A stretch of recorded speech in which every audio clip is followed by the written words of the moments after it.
अध्यक्ष जी को बार बार प्रणाम करता हूँ। समृद्ध मंच को प्रणाम करता हूँ।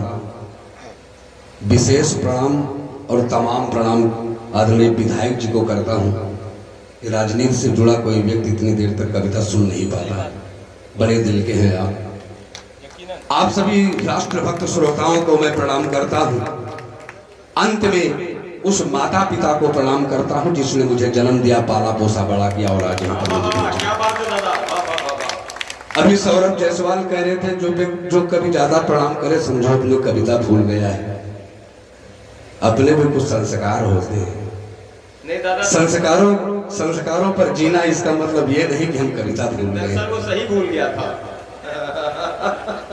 वो भूल गया था तो अपनी बात बताए, ज्यादा प्रणाम करने वालों को क्यों बस। अच्छा एक बात, अभी नीरज पांडे एक ऐसा संचालक है, विधायक जी अगर पूरे देश के अंदर, प्रदेश की बात नहीं कर रहा हूं मैं, देश के अंदर अगर एक सूची तैयार की जाए टॉप 10 की, होता है टॉप 10 की सूची तैयार की जाए संचालकों की और नीरज पांडे का नाम ना तो सूची हमको उसको मानते ही नहीं कि सूची है ये। अभी तैयार में बहुत बढ़िया संचालन, एक बार जोरदार तालियां का संचालन अच्छा लगा होगा। दूसरी बात, अब संस्कारों की बात कर रहे थे, विधायक जी समक्ष बैठे हुए हैं। बड़ा अच्छा लगा हमको ये सुनकर कि लखनऊ तक की ये खबर लेते हैं। हालांकि लखनऊ तक की खबर सभी लेते हैं, लेकिन वहां पर एक एक बिंदु इन्होंने कहा आप कहां से आते हैं, हमने कहा बंसी तालाब से आते हैं। इन्होंने कहा गांव कौन सा, हमने गांव बताया। इन्होंने तड़ाक से कहा झूठ काहे बोलते हो यार, ये तो छठा मील के पास है। मतलब वहां तक पहुंचे, हम तो अवाक रह गए। हमने कहा अरे जो लखनऊ की गांव गलियां गांव के पास तक पहुंचा हो, निश्चित ही महोली के एक एक मोहल्ले एक एक घर तक पहुंचा होगा। इसमें कोई ज्यादा घर तक नहीं, लोगों के दिलों तक पहुंचे। एक बार वही मैंने कहा कि घर तक पहुंचे। बहुत अच्छा। अच्छा दूसरी बात, अभी नीरज ने कहा कि ज्यादा राष्ट्र चिंतन की बात करते हैं, सैनिकों की बात करते हैं, तो आखिर किसकी बात करें? क्योंकि मेरी माँ ने हमेशा मुझे ये संस्कार दिया कि बेटा नेताओं के कभी उपहास मत करना, मत लिखो नेताओं पर कविता। क्यों? क्योंकि मजबूर व्यक्ति पर कभी उपहास नहीं होता। तो नेताओं पर क्या कविता? और मेरे गर्व की बात है कि आज विधायक जी कविता सुन रहे हैं और पहले कभी से अभी तक बैठे हैं। कब तक बैठे रहेंगे ये तो मैं नहीं जानता हूँ। बीच में फोन आया था, हमको लगा कि गए, लेकिन इन्होंने विश्वास दिलाया पीछे मोबाइल दिखा करके कि मैं अभी आ रहा हूँ। और यहाँ ध्वनि विस्तारक यंत्र के समक्ष बात हो भी नहीं सकती थी। हो सकता कोई आवश्यक हो सकता घर ही से आ गया हो, इतनी रात हो गया कहाँ बैठे हो। इतनी देर से हम लोग कवि सम्मेलनों में ये कहा जाता है कि अगर इतनी रात में किसी का फोन आए तो या तो उधार वालों का आता है तो जुगाड़ वालों का। तो विधायक जी उधार वाले विधायक जी हैं ही नहीं। अब जुगाड़ वाले हैं कि नहीं, आपके विवेक पर छोड़ते हैं, ये आप सोचिएगा। चलो आइए काव्य पाठ करते हैं। अभी हमारे बीच में आदरणीय इसी दरमियान आदरणीय पंडित जगदीप बंसल जी पहुंचे हैं। दैनिक जागरण के ब्यूरो चीफ हैं। इसके पहले बाराबंकी में रहे, लखनऊ में भी रहते रहे। बहुत साथ मिला आपका हमें, बहुत बचपन से बहुत छोटे छोटे थे हम लोग। जब कविता की शुरुआत की थी तब हमारी आपसे मुलाकात, और निरंतर अभी तक वो प्रेम बना हुआ है। हम और जगदीप भैया तो छोटे थे, आप तो बड़े थे कुछ। अब यही से समझ लीजिए कि हम बड़े थे उस समय अभिभावक के रूप में, लेकिन अच्छा है कि आप लोग ज्यादा कह करके मुझे सम्मान देते हैं। मुझे इससे ज्यादा हम ये समझ जाते हैं कि छोटे भाई जब मेरे पास जब होते हैं तो मुझको लगता है कि मुझे तुरंत यश भारती मिलने वाला है, और मिल भी जाता है। अभी सरगम जी प्यार और मनोहार की तमाम बातें कर रही थी। हम चाहते हैं कि बात मैं भी ऐसे शुरू करूं, क्योंकि मैं लक्ष्मण नगरी से आया हूं। लोग उसको कभी कभी कहते हैं नवाबों की नगरी। जब ये नवाबों की नगरी सुन लेता है तो खून जल जाता है थोड़ा सा। अरे भगवान लक्ष्मण की नगरी को आप नवाबों की नगरी बताते हैं। भगवान लक्ष्मण प्रभु श्री राम के छोटे भाई लखन लाल ने उसको बसाया था, इसलिए वहां से मैं तो बड़े गर्व से कहता हूँ कि भगवान लक्ष्मण की नगरी से आया हूँ। लेकिन परिवर्तन प्रकृति का शाश्वत नियम है, बदलाव यहाँ भी हुआ, बदलाव वहां भी हुआ। प्रेम से बात चल रही थी, प्रेम से मैं भी बात प्रारंभ अपनी करता हूँ कि वो महानगर बन गया है और महानगरों में आप जाइए तो आप देखेंगे प्रेम आपको मोटरसाइकिलों पर घूमता हुआ नजर आ जाएगा। प्रेम इतना नीचे आ गया। मोटरसाइकिलों पर लिपट करके टहलता हुआ पहुंचेगा। प्रेम इतने नीचे पहुंच गया, तब मैंने लिखने का प्रयास किया, हमने बताने का प्रयास किया। देखिए प्यार जो है एक साधना है, एक तपस्या है।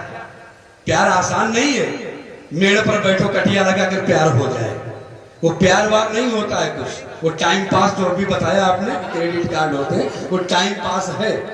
प्यार जब हो जाता है तो बड़ी कठिन परीक्षाएं भी लेता है, और उस परीक्षा को पास करना हर किसी बस की बात नहीं होती है। उस परीक्षा को वही पास कर सकता है जिसने प्यार किया है वास्तव में, और जिसने टाइम पास किया उस परीक्षा को पास नहीं कर सकता। भैया मोबाइल रखिए, जरा सुनिए और हाथ खोल करके खड़े होना। मैं 4 पंक्तियां ऐसे प्रेम पर झोंकता हूं। प्रेम क्या है मैं बताना चाहता हूँ, 4 पंक्तियों के बाद सुनना। कि प्रेम से डुबोया गया फूल कर्म पानी में, तो पराग को सुगंधित इत्र बनना पड़ा। इत्र लगाओ उड़ गया, कोई मतलब का नहीं है। पराग औषधि है, जीवन दायिनी है। बीमार होते हैं तो उसकी तमाम दवाइयां बनती है, खाके जिंदा बैठते हैं। लेकिन अब प्रेम के वशीभूत होकर के अपने आप को इत्र में बदल देता, उड़ जाता है। कि प्यार प्रेम से डुबोया गया फूल कर्म पानी में, तो पराग को सुगंधित इत्र बनना पड़ा। मोर ध्वज ने किया था प्रेम सुत से तो आरा, पीठ पे चला प्राणी विचित्र बनना पड़ा।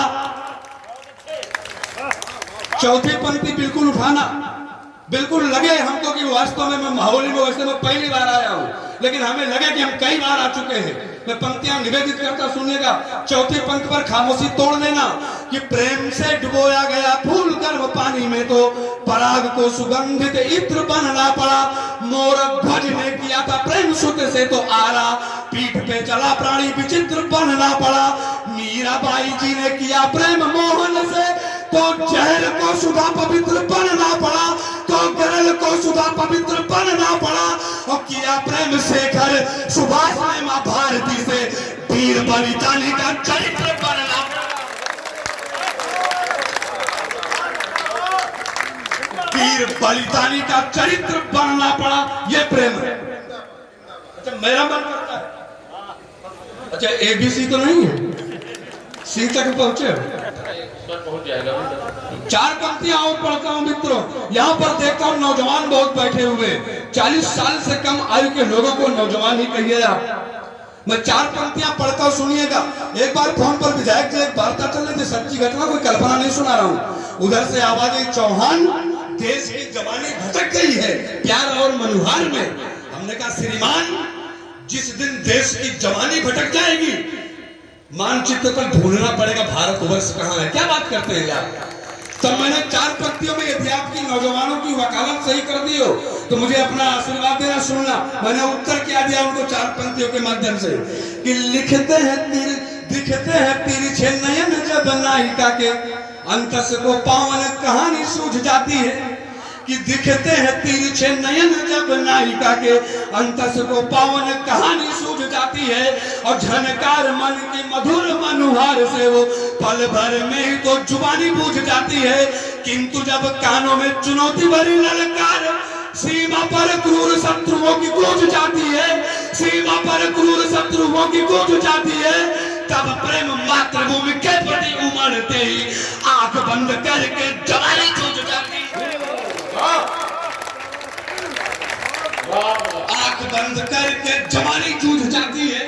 4 पंक्तियां और पढ़ता हूं और चुनौती भी देता हूं तुम्हें। ध्यान रहे, चैलेंज हमेशा शेर स्वीकार करता है, और मैं ये पूरी तरह से विश्वास रखता हूं जहां पर इतना कर्मठ और लोकप्रिय विधायक बैठा हो वहां पर सभी लोग शेर ही बैठे होंगे, सियार नहीं बैठे होंगे। और इस चैलेंज को स्वीकार करना, मैं 4 पंक्तियां पढ़ता, सुनना बिना किसी भूमिका के। कि दही को बिलोर के निकाल पाए घृत नहीं, तो बताओ फिर वो मथानी किस काम की। कि दही को बिलोर के निकाल पाए घृत नहीं, तो बताओ फिर वो मथानी किस काम की। प्यास कोई झरना बुझा सके न लेस मात्र, तो बताओ नीर की रवानी किस काम की। सार कोई निकले न यदि अंत में कथा के, तो बताओ फिर वो कहानी किस काम की। तो बताओ फिर वो कहानी किस काम की। और देश के किसी भी काम आ सके न यदि आप, तो बताओ फिर जिंदगानी किस काम की। अगर 4 पंक्तियां और बड़ी महत्वपूर्ण पढ़ता हूं, जो आपके ही जनपद की है। अगर अपने जिले पर अभिमान हो, अगर आपको अपने जिले पर घमंड हो, तो चौथी पंक्ति में एक एक देशभक्त का हाथ चौथी पंक्ति पर ऊपर उठ करके बजे। कारगिल का युद्ध चल रहा था, बंदूकें आग उगल रही थी, दोनों तरफ से बंदूकें आग उगल रही थी, शत्रु सामने खड़ा हुआ था, एक हाथ में तिरंगा, दूसरे हाथ में माउजर गन, लेकिन वो लाल पीछे नहीं हटा, आगे बढ़ता चला गया। तब तक एक गोली दाहिने कंधे को छेद के निकल जाती है, लेकिन फिर भी वो नहीं रुका, 4-6 दुश्मनों को और भून दिया, आगे बढ़ा तो 8-10 गोलियां उसके शरीर को छेद कर देती है, बहुत रक्तस्राव होता, लेकिन फिर भी नहीं रुका। वो तिरंगा भी ऊपर रहा और गन भी आग उगलती रही। जो 2-4 और बचे थे सबको शांत कर दिया और उसके बाद तिरंगा वहीं पर गाड़ दिया। वो नाम है कैप्टन मनोज पांडे, जो आपके सीतापुर जनपद के हैं। यदि उस पर अभिमान हो तो चौथी पंक्तियों पर एक भी हाथ खामोश रहने में पंक्तियां निवेदन करता सुनना। कैप्टन मनोज पांडे ने अपने अंतिम श्वास में अंतिम शब्द क्या कहे, अंतिम शब्द क्या कह करके उन्होंने परम पार ब्रह्म परमेश्वर के पास अनंत यात्रा पर वो गए, क्या कहा, वही पंक्तियां, वही कविता में सुनिएगा, मैं पंक्तियां निवेदित करता हूँ। और चौथी पंक्ति को उठाना कि बैरियों का झुंड देख रण पाकुरे हमारे, युद्ध के प्रवाह में नवीन धार डालेंगे। ये मैं नहीं कह रहा हूं, कैप्टन मनोज पांडे के शब्द हैं। एक शब्द शिल्पी होने के नाते मैंने कविता में ढालने का प्रयास किया कि बैरियों का झुंड देख रण पाकुरे हमारे, युद्ध के प्रवाह में नवीन धार डालेंगे। एक शस्त्र का प्रयोग किया रणभूमि पे तो बदले में ब्रह्म अस्त्र हम 4 डालेंगे। दया भगवान करे हम तो करेंगे नहीं, शत्रुओं के शीश का गले में हार डालेंगे, शत्रुओं के शीश का गले में हार डालेंगे। हम मृत्युवाई शौर्य सिद्ध करने से पूर्व यदि भारती की लाल मौत को ही मार डालेंगे, भारती की लाल मौत को ही मार डालेंगे। तमाम इस तरह की 4-4 पंक्तियां हैं, लेकिन मैं एक कविता पढ़ना चाहता हूँ। हो सकता है उस विषय पर इस कविता की बात में पढ़ो नहीं रख। मैं तमाम क्रांतिकारियों पर आपने रचनाएं सुनी होंगी, चंद्रशेखर आजाद, शहीद भगत सिंह, अशफाक उल्लाह खान, झांसी की रानी, तमाम कविताएं सुनी आपने। छत्रपति शिवाजी, छत्रसाल, महाराणा प्रताप, पृथ्वीराज चौहान, तमाम कविताएं सुनी। एक कविता आपने और सुनी होगी चेतक पर, एक चौपाया महाराणा प्रताप के सैन्य दल में बहादुर और था, उस पर आपने कविता भी नहीं सुनी होगी, वो था हाथी राम प्रसाद। एक हाथी था महाराणा प्रताप के सैन्य दल में जिसका नाम था राम प्रसाद। उस राम प्रसाद की वीरता अगर आपके एक एक रोम को झंकृत कर दे तो आपका आशीर्वाद मिले। मैं लंबी चौड़ी भूमिका नहीं बनाऊंगा, मैं सीधे सीधे कविता पढ़ूंगा। हाथी राम प्रसाद का मैं गुणगान करता हूँ। मुझे बड़ा, मैंने श्याम नारायण पांडे ने हल्दी घाटी लिखी, उसमें कहीं राम प्रसाद का जिक्र नहीं है। पंडित गंगा रत्न पांडे ने मेवाड़ मुकुट लिखा, उसमें एक लाइन हाथी राम प्रसाद के लिए मिलती है। वही किताब मैंने जब पढ़ी, पंडित गंगा रत्न पांडे के साथ बैठने का अवसर मिला। श्याम नारायण पांडे तो बहुत पहले चले गए, नहीं मिल पाया मैं। गंगा रत्न पांडे के पास बैठने का अवसर मिला, उन्होंने पुस्तक भी पढ़ा, मैंने देखा हाथी राम प्रसाद, तो मैंने शोध करना प्रारंभ किया। बड़े परिश्रम के बाद एक पुस्तक मुझे मिली बनारस हिंदू विश्वविद्यालय से। मैंने सोचा कि मैं इस पर खंड काव्य लिखूंगा, लेकिन तब तक मां शारदे ने शायद मुझे स्वप्न दिया, कहा बेटा किताबें पढ़ता कौन है, एक कविता ऐसी कोई प्रतिनिधि लिख लो हाथी राम प्रसाद पर कि इस प्रकार का सदन कहीं पहुंचो तो उसका वाचन करो। मैं वही पंक्तियां पढ़ता हूं, सुनिएगा।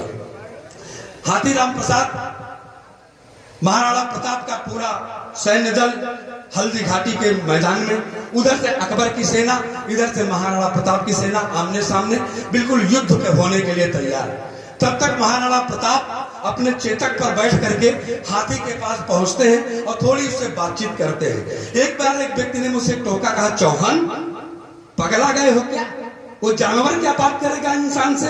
हमने कहा पगला हम नहीं गए, आप गए हैं, हम किसान के पुत्र, मुझे पता है कि बैल मेरे कितने संकेतों को समझता और सुनता और बात करता है। क्या बात करते हैं आप, जिस बैल को इशारा करता हूं वही चलता है, बाकी खड़े रहते हैं। हमने कहा इसी तरह हाथी तो और ज्यादा बुद्धिमान होता है, वो क्यों नहीं बात करेगा। तब उन्होंने हार मानी और मेरी बात को स्वीकार किया। मैं पंक्तियां पढ़ता हूं। हाथी के पास महाराणा प्रताप चेतक पर बैठकर पहुंचते हैं और आपस में क्या संवाद करते हैं, पंक्तियां सुनिएगा। यहीं से पढ़ता हूं, जहां पर कोई पंक्ति आपके हृदय द्वार पर ठकी की आवाज करे तो मैं क्रिया करता हूं, आप अपनी प्रतिक्रिया मुझको देते रहिएगा।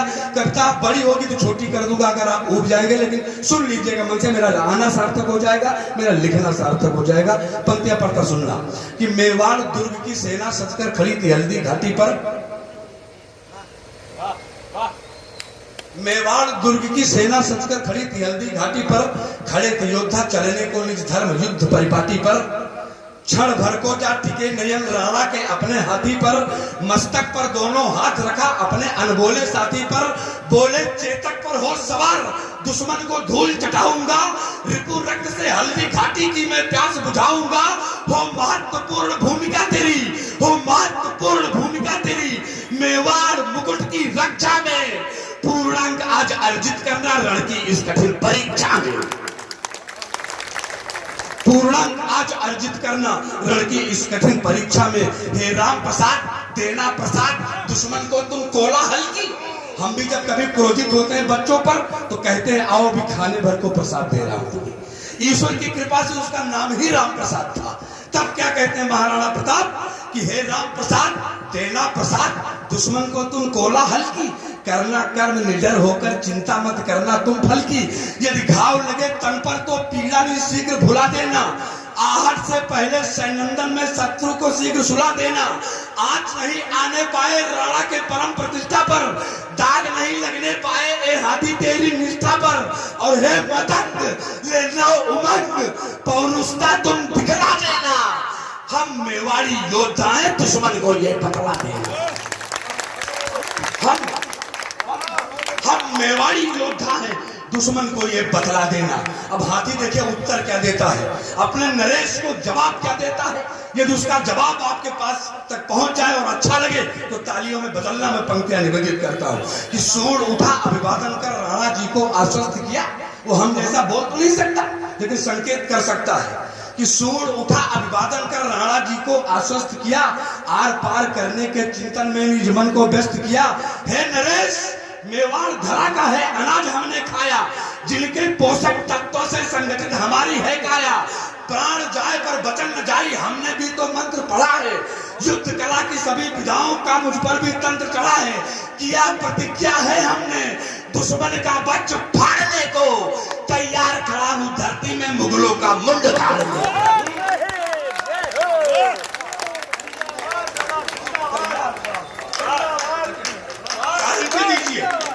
गारंटी दीजिए अगली दो पंक्तियों पर तालियां मांगता हूं मैं। अगली दो पंक्तियों पर एक भी हाथ खामोश रहे सुनना कि प्राण जाए पर वचन न जाई हमने भी तो मंत्र पढ़ा है। युद्ध कला की सभी विधाओं का मुझ पर भी तंत्र चढ़ा है। किया प्रतिज्ञा है हमने दुश्मन का वक्त फाड़ने को, तैयार खड़ा हूं धरती में मुगलों का मुंड गाड़ने को। हम बोल नहीं सकते राजन, हम बोल नहीं सकते राजन, पर पूर्ण हमारा पर्व होगा। दे रहा वचन मैं अंतर से निजुआर महाभीषण होगा।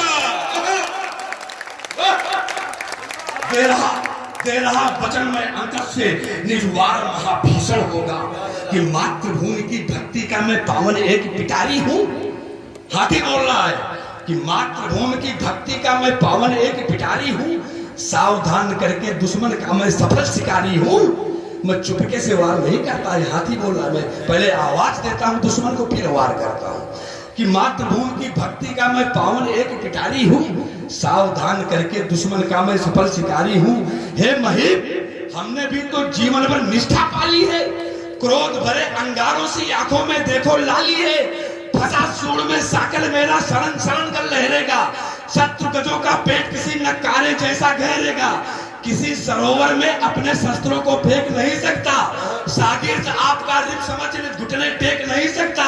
समर भूमि को शत्रु के सौ का खलिहान करूंगा मैं। वरदान मौत का दूंगा या निज को बलिदान करूंगा। वरदान मौत का दूंगा या निज को बलिदान करूंगा मैं। उसने सौगंध ली। जब सौगंध ली इस हाथी ने प्रतिज्ञा की तो महाराणा प्रताप ने आदेश दिया आक्रमण का काप मेरा दिल मजबूत है। हाथी राम प्रसाद को आदेश दिया आक्रमण। अब उसकी कौशलता देखना, उसकी युद्ध की कला को देखना। मैं कि दिख रहा दूर से ही रणभूमि में गज का गर्भित ललाट। हाथी तो बहुत थे वहां पर, लेकिन राम प्रसाद कुछ अलग था कि दिख रहा दूर से ही रणभूमि में गज का गर्भित ललाट। कांप गई अकबर की सेना देख मतंग का रूप विराट। पाते ही संकेत महावत का हाथी जब दौड़ गया। चिघाड़ मारकर एक लिंग ईश्वर की जय बोल गया। थर थर कांप गए बैरी सुन राम प्रसाद का स्वर बुलंद। चीते सी चाल देख करके बैरी गज की गज हुई मंद। समर भूमि पर हस्ताक्षर कर डाला चारों पैरों से। भयभीत नहीं हुआ था हाथी लेस मात्र को गैरों से। गज के प्रताप को देख शत्रु की याद आ गई नानी थी। ऐसा होता था प्रतीत रण में चंडिका भवानी थी। ऐसा होता था प्रतीत रण में चंडिका भवानी की। पंक्तियां और निवेदित करता सुनिएगा, उसकी कला को देखना कि सारे शत्रु गजों पर हाथी राम प्रसाद ही भारी था। जितने भी हाथी आते थे सबको मौत के घाट उतार देता था वो अकेला। कि सारे शत्रु गजों पर हाथी राम प्रसाद ही भारी था। मातृभूमि की रक्षा का वह चौपाया पर धारी था। किस ओर पहुंचता था प्रसाद, किस ओर झुकता राम प्रसाद। किस ओर झुकता था प्रसाद, किस ओर घूमता राम प्रसाद। चौओर देखता राम प्रसाद, चौओर घूमता राम प्रसाद। मेवाड़ी बस की देख वीरता को दुश्मन भयभीत हुआ। खड़ी द्वार पर मृत्यु आज है ऐसा उन्हें प्रतीत हुआ। पलक झपकते क्रोध शत्रु का कफन काम हो जाता था। जिस ओर घूमता था मतंग मैदान साफ होता था। जिस ओर घूमता था मतंग मैदान साफ हो जाता था। अगली अगली दो पंक्तियों पर मेरे देशभक्तों और जोर तालियां बजनी चाहिए। मैं पंक्तियां पढ़ता हूँ कि मेवाड़ी पश की देख वीरता को दुश्मन भयभीत हुआ। खड़ी द्वार पर मृत्यु आज है ऐसा उन्हें प्रतीत हुआ। पलक झपकते क्रोध शत्रु का कफन काप हो जाता था। जिस ओर घूमता था मतंग मैदान साफ हो जाता था। सुन करके गर्जन गंभीर अकबर का भूतल हिल गया। 13 शत्रु गजों का जीवन पल भर में ही गिर गया। 13 शत्रु गजों का जीवन पल भर में ही गिर गया। धमक धमक धम धमक धमक पैरों का धमक भयंकर था। जरा कल्पना करिए कि खंभे जैसा पैर जब हाथी रखता होगा। आप एक छोटा सा जूता पहनते हैं उसकी टाप दूर तक सुनाई पड़ती है। जरा उस हाथी का पैर अगर जमीन पर पड़ता होगा तो कितनी दूर तक कंपन हो रहा होगा धरती में। कल्पना कर, मैं यहीं से पंक्तियां सुनता हूं कि धमक धमक धम धमक धमक पैरों का धमक भयंकर था। राम प्रसाद रणभूमि में बढ़ गया आज प्रलयंकर था। जैसे ही लहराया साकल सनन सनन स्वर गूंज गया। आते ही चपेट में दुश्मन पलक झपकते जूझ गया। अपने दुश्मन को बिन उत्तर का सवाल वह देता था। गर्दन पकड़ मलेच्छों को नभ में उछालवा देता था। हाहाकार मचा ऐसा कि त्राहिमाम बोल दिया। भागो प्राण बचाओ गज ने मृत्यु पंजिका खोल दिया। जो पड़ा सामने राम प्रसाद के कोने में उसे सहेज दिया।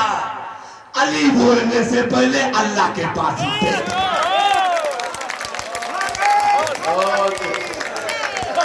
अली बोलने से पहले जो पड़ा सामने राम प्रसाद के कोने में उसे सहेज दिया। अली बोलने से पहले अल्लाह के पास ही भेज दिया। बनी स्थिति ऐसी की कुछ छल से पकड़ा हाथी को। कविता थोड़ी छोटी करता सुनना। हमने हमेशा धर्म की लड़ाई लड़ी। सुबह शंख बजा युद्ध प्रारंभ। महाभारत देखा होगा टेलीविजन सीरियल पर। शाम को शंख बजा युद्ध समाप्त। क्यों? मित्रवत भाषा वातावरण में बैठे ताकि हो सकता संधि हो जाए। ये हमारी धर्म रही है। दुश्मन से भी बड़े इज्जत के साथ पेश आते हैं। आज भी किसी शत्रु सैनिक को सीमा पर हम मारते हैं तो उसके धर्म के अनुसार, उसके नियम के अनुसार हम कफन करते हैं। ये मेरी संस्कृति है, मेरी भारतवर्ष है। मैं पंक्तियां तब पढ़ता हूं, लेकिन हाथी के साथ यहाँ छल किया गया। वही कपट किया गया हाथी के साथ भी और उसको छल से पकड़ा गया। मैं पंक्तियां निवेदित करता सुनिएगा कि बनी स्थिति ऐसी की कुछ छल से पकड़ा हाथी को। 7 गजों का व्यूह बना साकल से जकड़ा हाथी को। अकेला एक हाथी ने 7 हाथी लगाया अकबर ने कि और ये घोषणा की कि इसको लाओ पकड़कर, इस पर बैठ करके आसन पर बैठकर मैं पूरे नगर का भ्रमण करूंगा, ये अकबर ने घोषणा की थी। लेकिन हाथी ने कहा कि मैं महाराणा प्रताप के समक्ष वचनबद्ध हूं, हाथ नहीं लगाने दूंगा, बैठने की तो बात छोड़ो। तब पंक्तियां निवेदित करता हूं कि बनी स्थिति ऐसी कि कुछ छल से पकड़ा हाथी को, 7 गजों का व्यूह बना साकल से जकड़ा हाथी को, बंधन में था हाथी पर मस्तक का तेज निराला था, ऐसा लगता गज मुक्ता का निखरा दिव्य उजाला था। पहुंच मुगलिया आंगन में वो बच्च तान कर खड़ा रहा, शीश झुकाया नहीं युद्ध अब भी करने को अड़ा रहा। मेघ गर्जना कर बतलाया मैं योद्धा मेवाड़ी हूँ, स्वाभिमान व रक्षा का मैं पावन एक खिलाड़ी हूँ। स्वर बुलंद सुन हाथी का, स्वर बुलंद सुन हाथी का, अकबर लज्जित भरपूर हुआ, अभिमान मुगलिया झुंडों का पल भर में चकनाचूर। बहुत अच्छा, बहुत अच्छा। अभिमान मुगलिया झुंडों का पल भर में चकनाचूर हुआ। पैर पटक संकेत दिया तुम साकल एक बात आया, अपने दुश्मन के सामने खड़ा होकर पैर पटक के चुनौती देता है, भला कोई कर पाएगा? ये केवल भारतवर्ष का पशु कर सकता है। आपको गर्व होना चाहिए और पूरे जोश के साथ तालियों के साथ इस कविता को सुनना चाहिए। मैं पंक्तियां निवेदित करता हूँ कि पैर पटक संकेत दिया तुम साकर एक बार खोलो, अपने पौरुषता की मिश्री अपने ही आंगन घोलो। पैर पटक संकेत दिया तुम साकर एक बार खोलो, अपने पौरुषता की मिश्री अपने ही आंगन घोलो। पल भर में दूध छठी की तुमको याद दिला दूंगा, मिट्टी में तेरे सिंहासन को मैं अभी मिला दूंगा। राणा प्रताप जी के प्रताप के समझ तू बौना है, मेवाड़ दुर्ग की तुलना में तेरा ये किला खिलौना है। सुन करके हुंकार समूचा सदन मुगलिया सहम गया, सुन करके हुंकार समूचा सदन मुगलिया सहम गया। कभी झुका पाऊंगा हाथी को अंतस का बहम गया। अकबर बोला झुका नहीं पाया अगर एक जानवर को, तो किंचित भी झुका नहीं सकता उस वीर नामवर को, तो किंचित भी झुका नहीं सकता उस वीर नामवर को। अंतिम पंक्तियां पढ़ता हूं।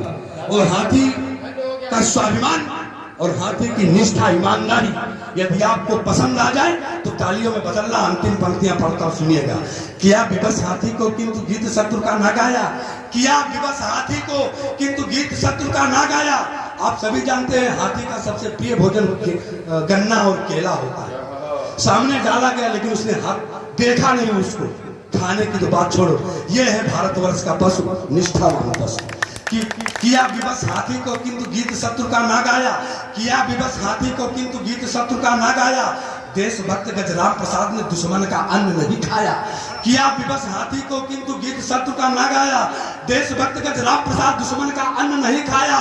केला गन्ना आदि खिलाने को अंतिम प्रयास किया, पर 18 दिन तक उस हाथी ने उपवास किया। अंतिम श्वासों तक हाथी ने निष्ठा का नारायण का सम्मान किया। देशभक्त गजराम प्रसाद ने अपने को बलिदान किया।